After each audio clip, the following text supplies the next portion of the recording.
Hello students, कैसे हैं आप सब। कल हम लोगों ने फलन के डोमेन रेंज के बारे में सीखा था। फलों के प्रकार के बारे में थोड़ी इंट्रो हो गया था, इंट्रोडक्शन हो गया था। आज हम लोग उस पर चर्चा करेंगे और सबसे पहले हम जिसके बारे में चर्चा करेंगे वो है एकाएक फल।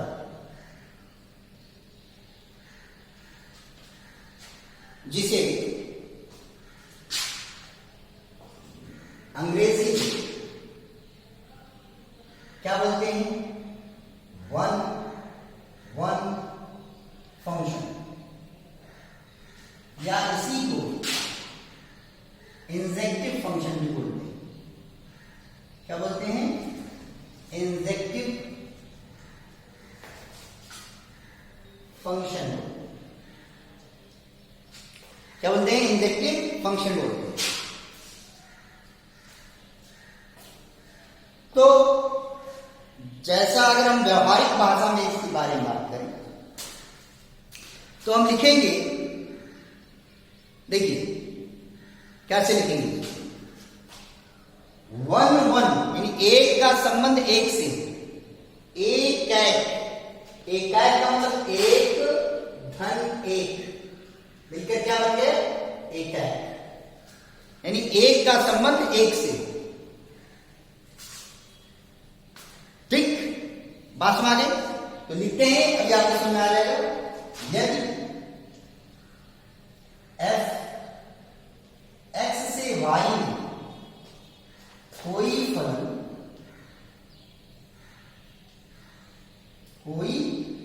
फलन इस प्रकार है कि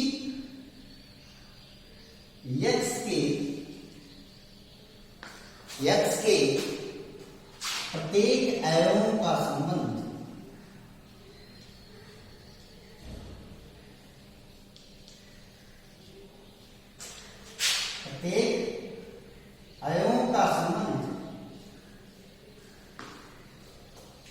y के अलग अलग अवयवों से होता है।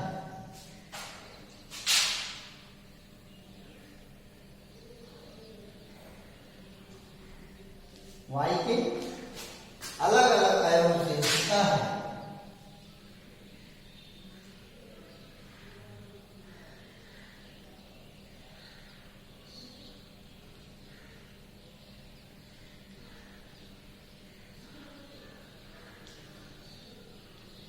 तो f एकाएक फलन कहलाता है।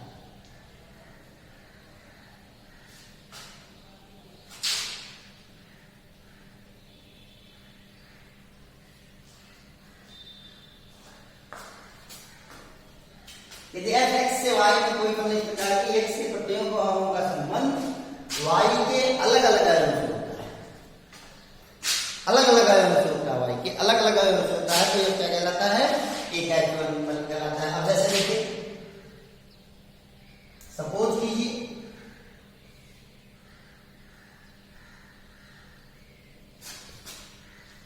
यहां पर हमने लिखा ए बी सी और यहां पर हमने लिखा 1 2 3। ए का संबंध 1 से, बी का संबंध 2 से और सी का संबंध 3 से। ये कैसा फलन है? एक का y के प्रत्येक x के प्रत्येक अवयवों का संबंध y के अलग अलग अवयवों से। एक का संबंध एक से, एक का संबंध एक से, एक का संबंध मतलब एक का संबंध एक से, अलग अलग है। किन्हीं दो का संबंध एक से नहीं है, x के किसी भी दो अवयवों का संबंध एक से नहीं है। एक का मतलब यहां पर गिनती नहीं दी जा रही, एक अवयव के बारे में बात की जा रही है। तो x के प्रत्येक अवयव का संबंध y के अलग अलग अवयवों से है कि नहीं है? तो x के प्रत्येक अवयवों का संबंध y के अलग अलग अवयवों से हो गया, इसलिए कैसा संबंध है? एकाएक संबंध। क्लियर हो गया? तो क्या हम एकाएक संबंध को केवल ऐसे ही प्रदर्शित कर सकते हैं? नहीं, अभी और देखिए।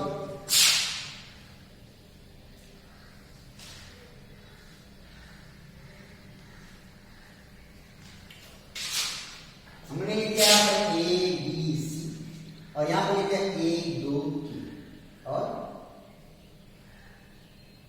चलो ए का संबंध 2 से, बी का संबंध 1 से, सी का संबंध 3 से।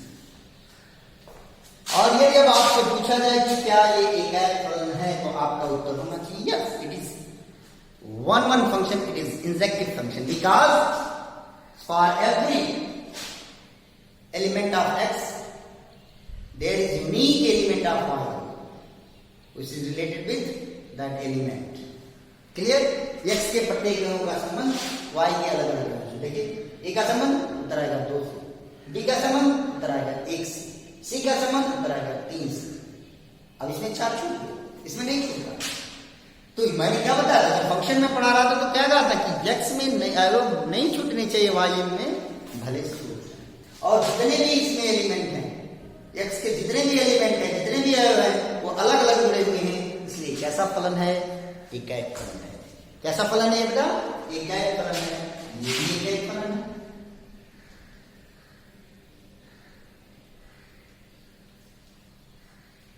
और ये भी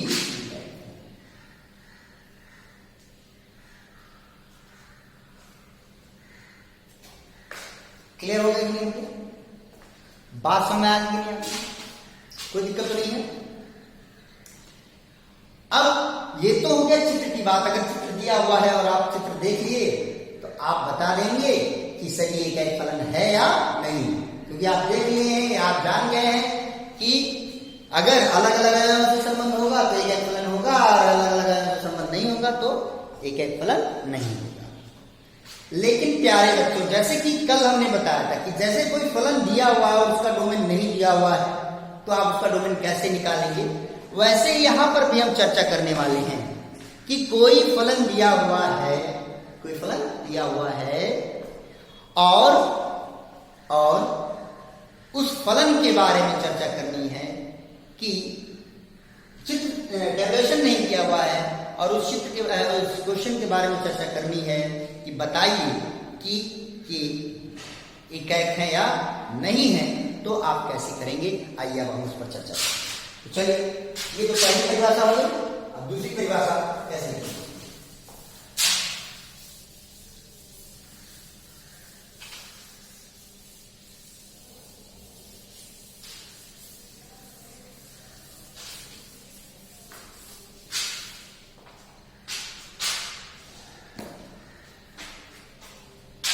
यदि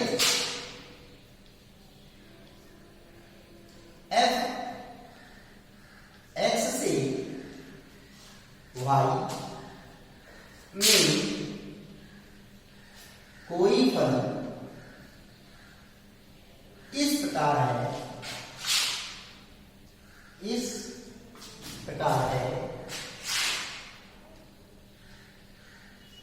कि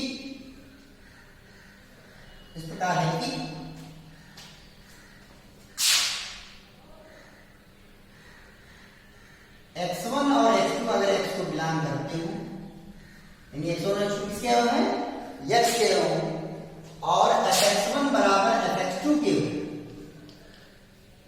fx1 बराबर किसके हो, fx2 के हो, और ये इंप्लाई करने लगी कि x1 बराबर किसके हो, x2। ये इंप्लाई करने लगे कि x1 बराबर किसके है, x2 के है, तो आप कहोगे कि वो एकाएक फलन है।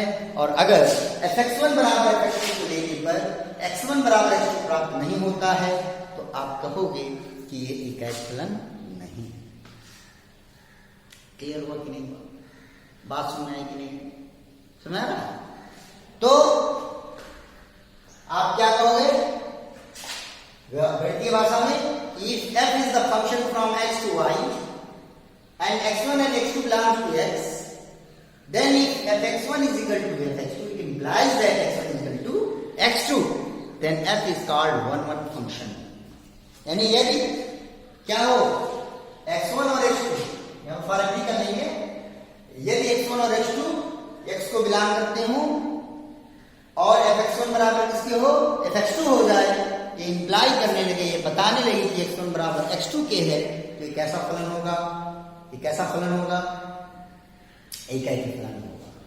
तब ये कैसा फलन होगा, एकाएकी फलन होगा। अब हम लोग उदाहरण ले लेते हैं, तब और आपको बेहतर ढंग से समझ में आ जाएगा कि कैसे सवाल को लगाना है, कैसे सवाल को समझना है, कैसे सीखना है। आगे बढ़ते हैं तो चलिए एक कैलकुलस के बारे में कई बात आप जान चुके हैं, अब हम लोग इस पर सवाल कैसे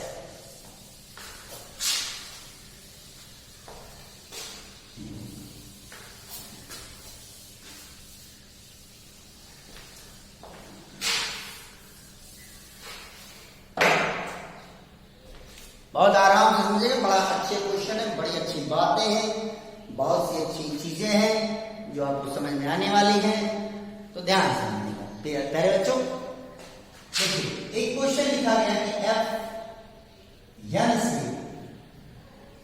एफ एन से आर की कोई फंक्शन है, आर का real number, F natural number से रियल नंबर में एक फंक्शन है और इस प्रकार है कि एफ एक्स इक्वल टू किसके है, एक्स स्क्वायर है। तो बताइए कि ये एकाकी है या नहीं है, ये 1 1 है या नहीं है। क्लियर। तो यहां पर x का रोल कौन निभा रहा है, n, और y का रोल कौन निभा रहा है, r। बात समझ आ रही कि नहीं आ रही है? इतनी बात तो समझ में आ गई होगी, सवाल नहीं आ रहा है? ये सवाल अपने मन से लिया है उदाहरण के तौर पर, ताकि आपको बेहतर ढंग से समझ में आ जाए। तो fx बराबर fx स्क्वायर हो गया। हमको क्या करना है कि हमको यहाँ पर चर्चा करनी है कि fx1 बराबर fx2 क्यों हो, जहां x1 और x2 इसको बिलोंग करते हैं x को, तो और ये इंप्लाई करने लगे कि x1 बराबर क्या है, x2 के, तो हम कहेंगे कि जो है एकाकी है, और अगर ऐसा नहीं होगा तो एकाकी नहीं होगा। तो चलिए मानते हैं, माना x1 और x2 बिलोंग करते हैं इसको n, क्योंकि x का जो रोल है वहां पर वो निभा रहा है n, यहां पर हमने माना कि x1 और x2 बिलोंग करते हैं। अब फिर मानिए, माना पुनः माना fx1 बराबर fx2,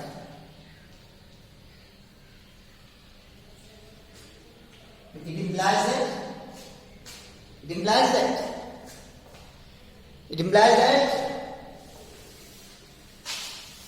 क्या होगा, क्या जब यहां पर x है तो x का स्क्वायर, जब यहां पर x1 हो गया तो x यहां पर क्या हो गया, x1 नहीं, x1 का स्क्वायर हो गया, और x1 square is equal to fx2 है तो x यहां पर x2 रखेंगे तो क्या मिलेगा, x2 स्क्वायर, यानी x1 square is equal to क्या हो गया, x2 स्क्वायर। तो जब x1 square is equal to x2 square हो गया, it implies that x1 square minus x2 square is equal to 0। Clear हो गया नहीं sir? It implies that a square minus b square का सूत्र लगाएंगे तो x1 माइनस x2 और x1 plus x2 is equal to 0। Clear हो गया? अब दो संख्याओं का गुणनफल 0, इसलिए पहला 0 है तो दूसरा 0, यानी x1 minus x2 is equal to 0।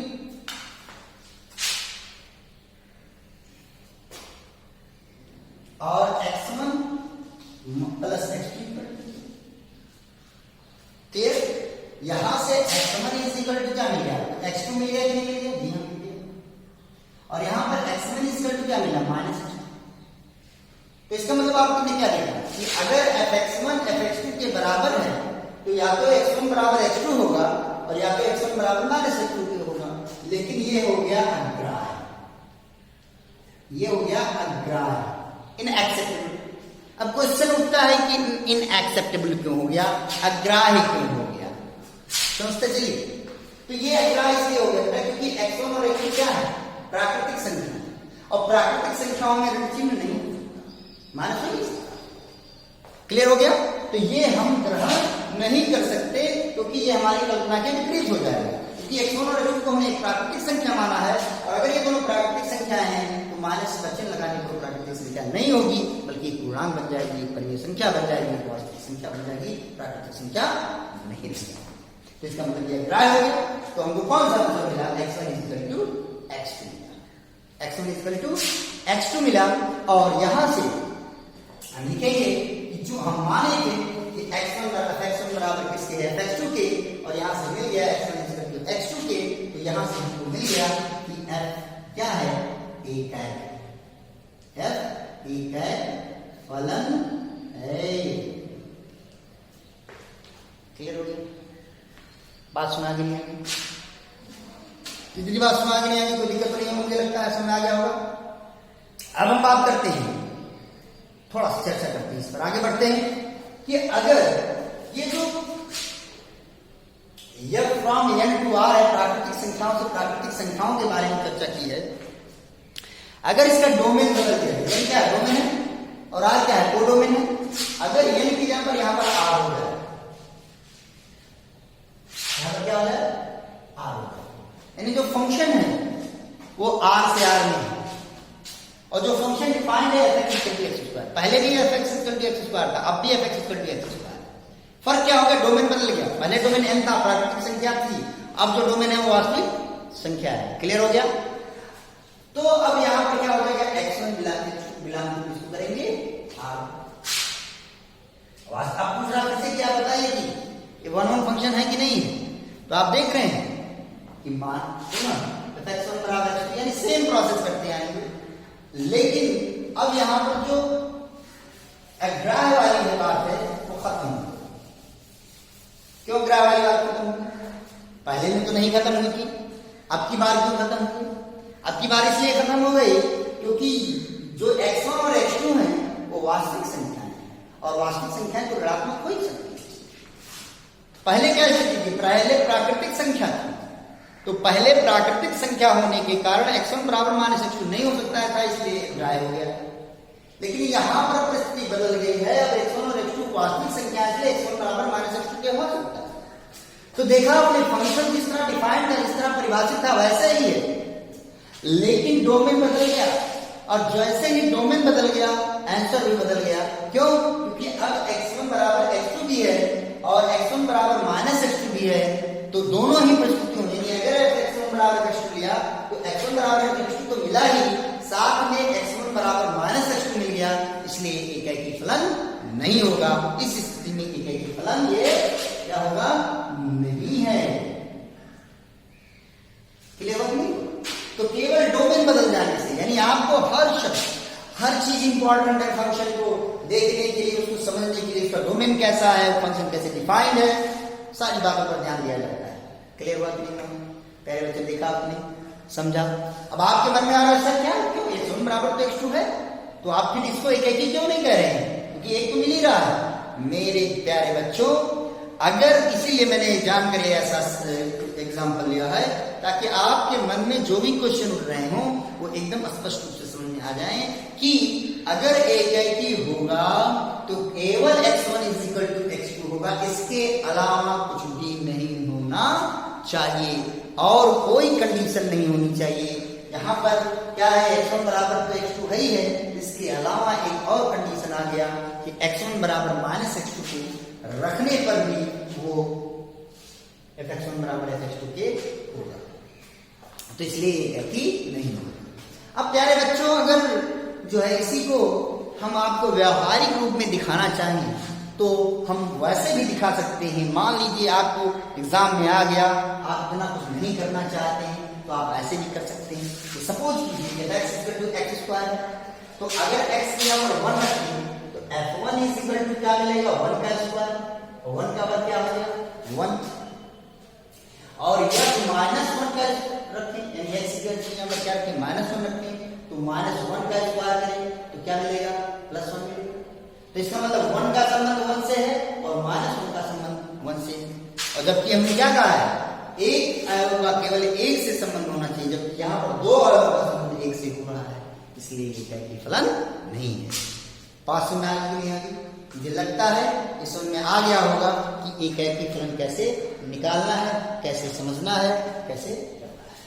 अब बेटा, अब अगर यह एकाकी फलन नहीं है तो ये कैसा फलन है, बहुएकी फलन है। क्लियर हो गया?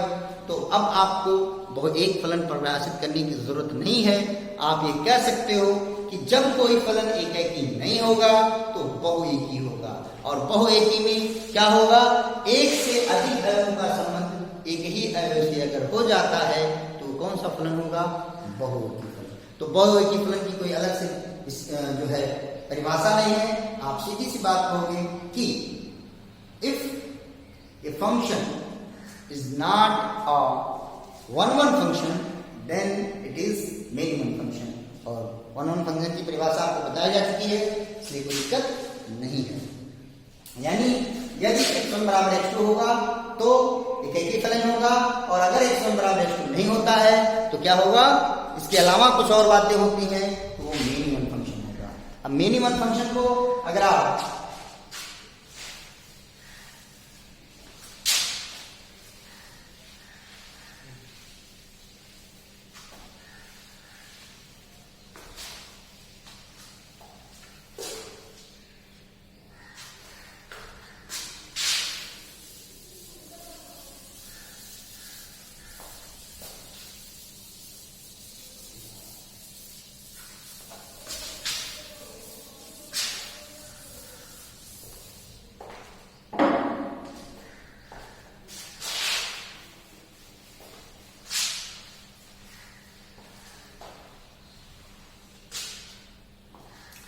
तो चलिए अब हम लोग बहुएकी फलन को देखते हैं, जिसे बहु एक फलन या एक ही फलन या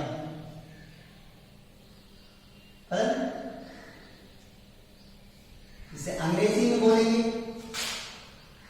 मेनी वन फंक्शन।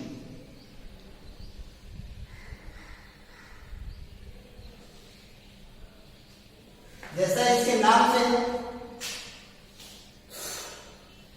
से ही पता चल रहा है, मेनी बहु एक यानी बहुत का संबंध एक से हो, मेनी का संबंध वन से हो, तो कैसा फलन होगा, मेनी वन फंक्शन। तो हम शुरू करते हैं, क्या लिखेंगे कि यदि कोई फलन क्या है,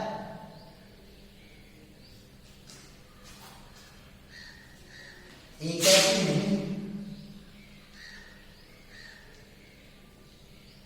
तो वो क्या होगा, बहुएक। सीधी सी बात। इसके उदाहरण अगर आप देखना चाहें, जैसे अभी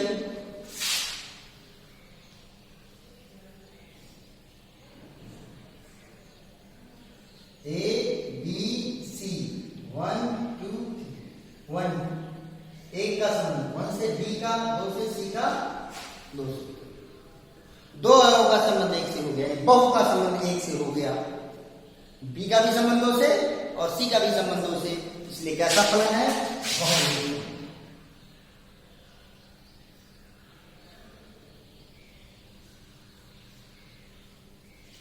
क्लियर हो गया बेटा? अगर इसी तरह से हम और चर्चा करें, ये f हो गया x y a b c 1 2, a का संबंध b का संबंध c का संबंध, सबसे 1 हो गया, 1 से संबंध हो गया, बहुत का संबंध एक से हो गया। फलन है कि नहीं है, जी हाँ है, निश्चित रूप से है। तो ये कैसा है फलन, बहुएक फलन।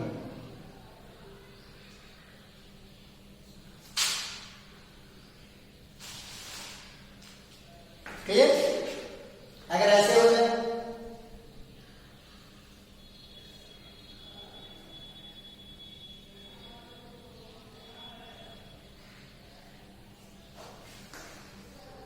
ऐसे हो जाए और आपसे पूछे कैसा फलन है, तो कैसा फलन होगा, बहुएक, बहुत का संबंध एक से। तो मैंने 3 उदाहरण देकर के आपको समझा दिया कि बहुत का संबंध एक से कैसे होगा। और जो मन में आपको क्वेश्चन हो सकते हैं, एक सूर्य है उसका उदाहरण दे दिया, एक कोना है उसका उदाहरण दे दिया, दोनों में हो रहा है इसका भी उदाहरण दे दिया। तो जो भी कंडीशन थी उस सारी कंडीशनों के बारे में हमने बात कर ली, आपको समझ में आ गया होगा, कोई दिक्कत नहीं होगी। तो आपने एक फलन जान लिया, बहुएक फलन जान लिया। अब आप किसके बारे में जानेंगे, किसके बारे में जानेंगे, आच्छादक फलन के बारे में जानेंगे और अंतः क्षेत्र फलन के बारे में जानेंगे। तो सबसे पहले हम लोग बात करेंगे आच्छादक फलन के बारे में। चलिए,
बेसिकली बोलेंगे on to function,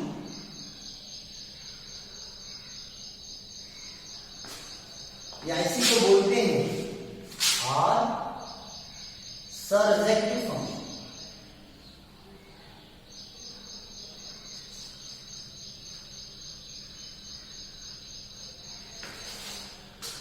on to function या सरजेक्टिव फंक्शन।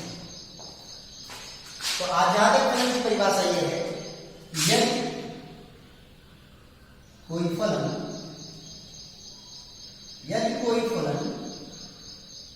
f x से y में इस प्रकार परिभाषित है कि इस प्रकार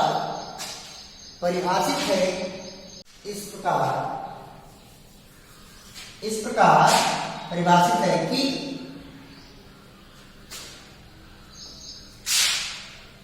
y के प्रत्येक अवयव के लिए, y के प्रत्येक अवयव के लिए,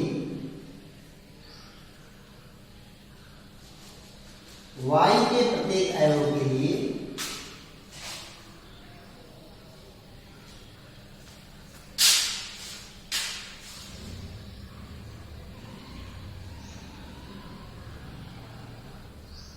x में कोई ना कोई अवयव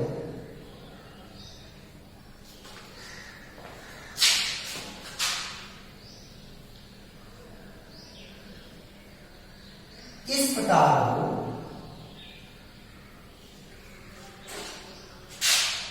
कोई ना कोई अवयव इस प्रकार हो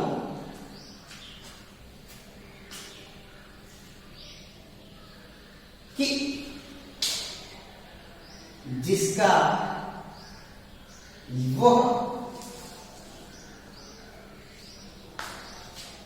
प्रतिबिंब हो,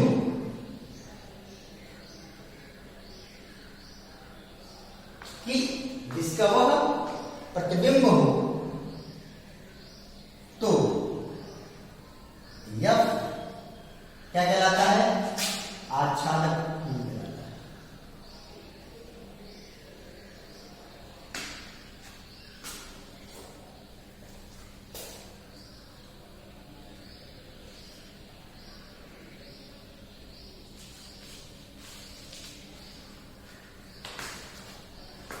इसका मतलब ये कहने का है कि अगर y के किसी भी अवयव को ले तो वो x के किसी ना किसी अवयव का क्या हो?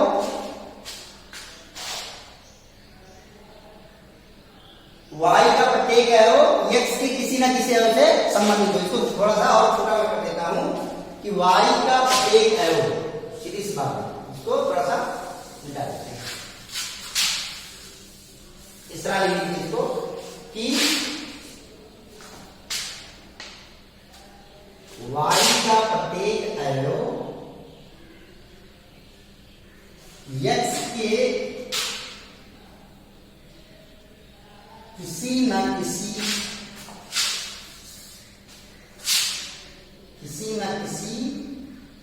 अवयव से क्या हो? संबंधित हो। क्या हो? संबंधित हो तो यह आच्छादक फलन कहलाता है। यानी अगर हम y का कोई भी अवयव लेते हैं तो x के किसी अवयव का प्रतिबिंब होना चाहिए, तो हम कहेंगे कि यह क्या है? आच्छादक फलन है। जैसे ये देखिए x और y, अभी तक चर्चा किसके बारे में चली थी? x के अवयव के बारे में। अब चर्चा किसके बारे में हो रही है? y के। समझ लिया a b और यहां पर लिख दिया 1 2 3। मैं पूछूं y कितने हो? आपका आंसर होगा 3। मैं पूछूं 1 किससे संबंधित? आपका उत्तर है a। मैं पूछूं y के 2 किससे संबंधित? आप कहोगे b से।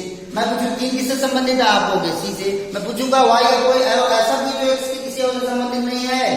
आपका उत्तर होगा नहीं। इसलिए कैसा फलन है? आच्छादक फलन है। ये कैसा फलन है? आच्छादक फलन है। और आच्छादक फलन क्यों है?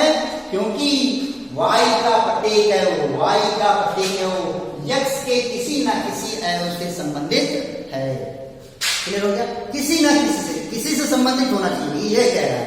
y का कोई भी अवयव है, एक से किसी ना किसी अवयव से क्या होगा? संबंधित होगा। इसलिए क्या है? आच्छादक।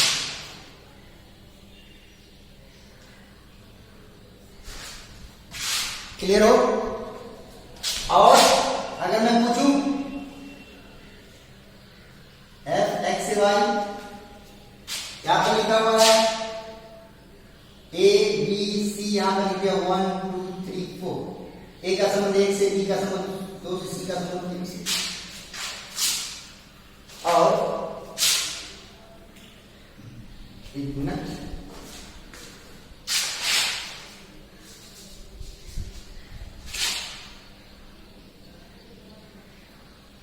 ये हो एक का संबंध किससे? ए से, और 2 का संबंध बी से भी, और 2 का संबंध सी से। यानी y के प्रत्येक अवयव का संबंध किसी ना किसी अवयव से होना चाहिए। केवल एक ही अवयव से नहीं बोला है, केवल एक ही अवयव से नहीं बोला, मतलब क्या बोला है? किसी ना किसी अवयव से होना चाहिए। और जब 2 से हो गया तो और बेहतर है, कोई दिक्कत नहीं। तो ये भी कैसा फलन है? आज मैं पूछूं एक y का में कितने अवयव? 2 अवयव। एक x किसी अवयव से संबंधित है? जी हाँ। 2 x के किसी अवयव से संबंधित है? जी हाँ। तो x y का प्रत्येक अवयव x के किसी न किसी अवयव से संबंधित है? जी हाँ। इसलिए आच्छादक होगा कि नहीं होगा? जी हाँ, इसलिए आच्छादक। क्लियर हो गया? बात में आ गई? तो ये हो गया आच्छादक फलन। क्लियर हो गया? बात में आ गई? लेकिन अगर इसकी परिभाषा हम गणितीय भाषा में देना चाहिए तो कैसे देंगे? इन भाषा में नहीं आती है।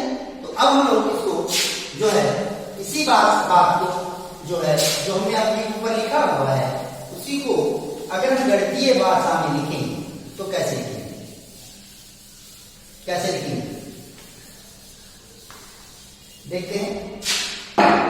देखते हैं। यदि f x से y में कोई फलन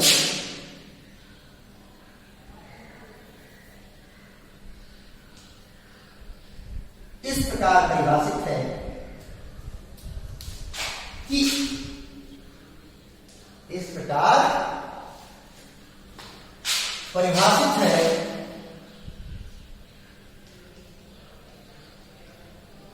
कि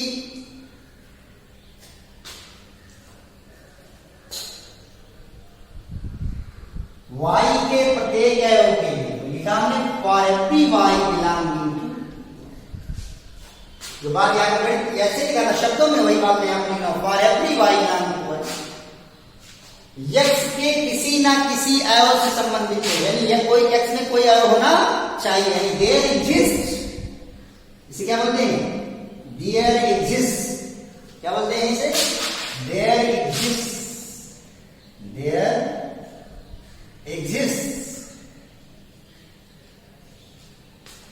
यानी हिंदी में एक ऐसे का अस्तित्व है। हिंदी क्या बोलेंगे? एक ऐसे का अस्तित्व है। हिंदी क्या बोलेंगे? एक ऐसे का अस्तित्व है। वही बात होगा, x के किसी ना किसी अवयव से संबंधित है। तो y के प्रत्येक अवयव के x के किसी ना किसी अवयव से संबंधित। देयर एग्जिस्ट x किसमें? कैपिटल X में। अगर y में है तो निश्चित रूप से एक अवयव x में होना चाहिए। जो किसका है? एक अवयव किसमें होना चाहिए? कैपिटल X में होना चाहिए। किस प्रकार होना चाहिए? सच डायरेक्ट कि fx बराबर किसके है? y के। यानी अगर y में है तो x में जरूर होगा, जिसका प्रतिबिंब x का प्रतिबिंब y के बराबर होगा। तो जो बात हमने यहाँ पर परिभाषा के रूप में, शब्दों के रूप में बताई है, वही बात यहाँ पर गणित के रूप में बता दी गई है। तो मुझे लगता है ये बात समझ में आ गई होगी। तो आज हम लोगों ने 1 1 फंक्शन सीखा, मेनी 1 फंक्शन सीखा, ऑन टू फंक्शन जाना, इसके उदाहरण, इसके सवाल कैसे लगाएंगे आपके मन में ये होगा। हम कल इस पर चर्चा करेंगे और अंताक्षरी के फलन के बारे में चर्चा करेंगे। और कोई दिक्कत होगी तो बताइएगा। मुझे लगता है कि मैंने अपना प्रयास किया है आपको बेहतर ढंग से समझाने के लिए। फिर भी कोई दिक्कत होगी तो बताइएगा। बस आज इतना ही, धन्यवाद।